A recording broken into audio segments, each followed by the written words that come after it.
Good morning class. আজকে আমরা একটা ইম্পর্টেন্ট ক্লাস করব। তো আজকে আবার কি লেকচার স্টার্ট করবেন? আমার মনে হয় আজকে স্যার হোমওয়ার্ক নিয়ে ড্রামা করবে। কে কথা বলছে পিক বেঞ্চে? স্যার ফ্যান ছিল। ফ্যান আবার কবে থেকে কথা বললো? আর ক্লাসে তো ফ্যানই নেই। আজকে সবাই হোমওয়ার্ক সাবমিট কর। সাবমিট কর হোমওয়ার্ক সবাই। স্যার আমি হোমওয়ার্ক করছি, ক্লাস 6 রিসার্চ করছি। এক্সিলেন্ট। দেখো এটা হলো ডেডিকেশন। স্যার এই যে হোমওয়ার্ক।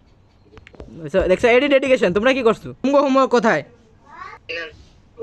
চাঁদের দেশে চলে গেছে। চাঁদের দেশে? হোমওয়ার্ক চাঁদের দেশে কিভাবে যায়? আর ওরা ব্যাগ রেখে একটা হোমওয়ার্ক করে না, সারাদিন গেম খেলে। আল্লাহ কয় কি? ওকে বিয়া দিয়ে দাও, ওকে বিয়া দিয়ে দাও। আর আমার লাঞ্চের মধ্যে নোটবুক ছিল, নোটবুকও পাই না।